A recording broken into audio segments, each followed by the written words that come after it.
All right, I have a chi-squared goodness of fit with GOF as the short for goodness of fit. Anyway, so on this one, it says that the owner of your favorite donut store finds out you're in stats and asks to see if they have evidence that the donuts, some donuts are more popular than others. And it says they've already randomly selected 80 dozen donuts that were purchased, and they give us the breakdown right here. So first, what part of the chi-squared does the blueberry glazed account for? We'll come to that after we run through the calculator. We actually need to do the calculator. We could, you know what, we can solve that. So that's going to be observed minus expected squared divided by expected. And I'll still show you when we come to that on the test. But if they asked us just for this piece, we would want that 3.2. Whatever we get for chi-squared, 3.2 of that number is just from blueberry glazed donuts. All right, what's the degrees of freedom without a calculator? Again, the calculator will tell us that one, but the degrees of freedom is 3. And that goodness of fit, it's not a matrix. It's only going to be a list of numbers, and it's one less than that is the degrees of freedom. All right, the sample shows that plain glazed were definitely ordered the most, but is it enough to show, do we have enough, is that this sample enough evidence to prove that? All right, so we're gonna start with their null and alternate hypothesis. Our null is going to be that there is no difference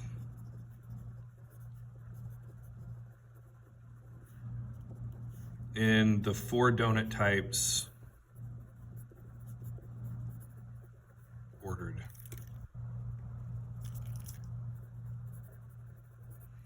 And then the alternate is there,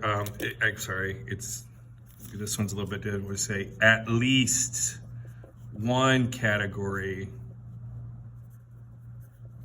of donuts is different than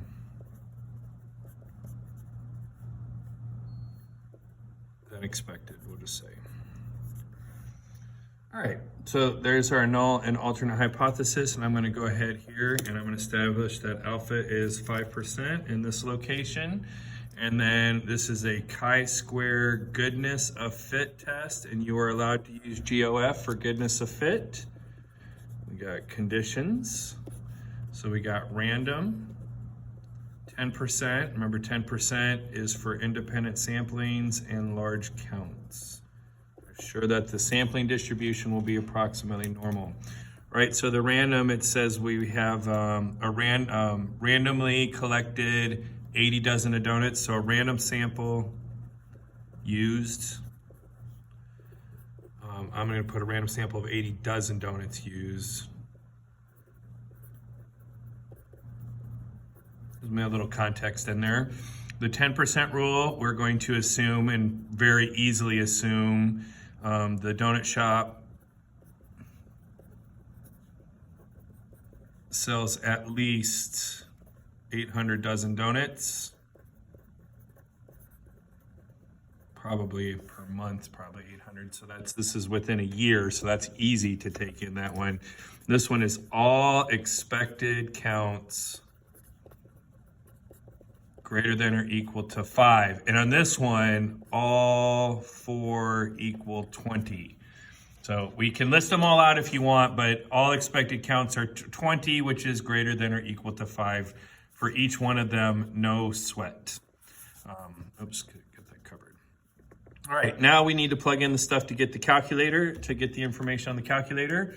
So this one is stat, test, goodness of fit.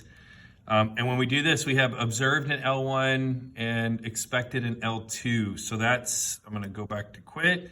That's stat edit. And I've already typed in the information. Here's the observed counts. Here's the expected. And again, expected is 80 divided by 4. 80 dozen donuts, 4 different types. If all things are the same, there's no preference in the types of donuts, we would expect 20 of each.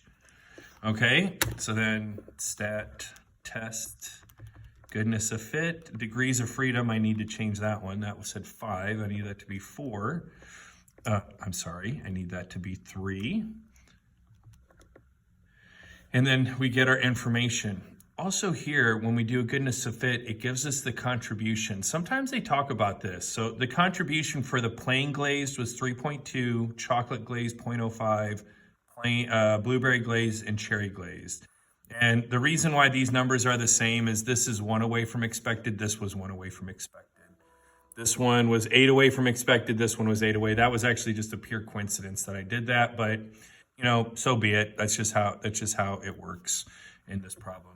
When you make up data, sometimes you get stuff like that. All right, but we have our chi-squared is going to be 6.5. Actually, it says 6.5 exactly, so I don't even need the squiggly parentheses. That's equal to 6.5. P-value is 0.089, and degrees of freedom equals 3. And again, for this chi-squared, we need to use the formula card. We have to give 2 steps. So observed minus expected squared divided by expected. Oh yeah, by the way, remember when we did this 3.2, we got that one there.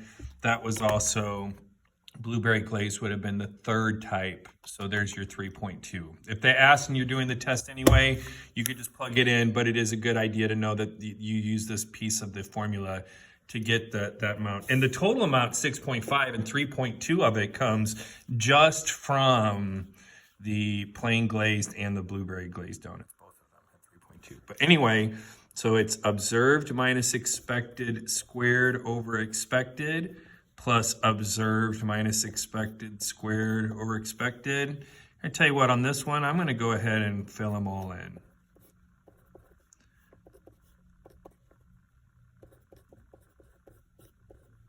You don't have to. If you do 2 of them and then plus ... that's good enough. But since there's only 4 of them, and I'm just going to take the opportunity on video to show you how that works. And there we go. Our p-value is 0.089. That's greater. Then we write the conclusion. We'll fail to reject. So we'll say, since the p-value 0.089 is greater than alpha 0.05. Now, if we had made alpha 10%, we would change this answer, and that's okay. It's just the one I picked was 5. If you happen to pick 10 on this one, you would reject. So the p-value of 0.089 is greater than alpha 0.05. We fail to reject the null.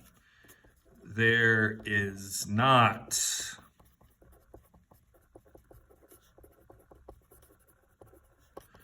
convincing evidence that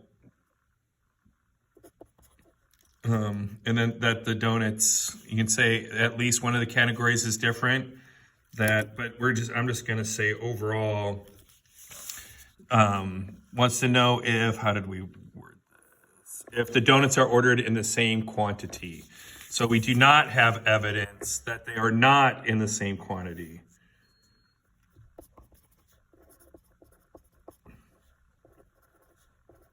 I'm going to say ordered in different quantities.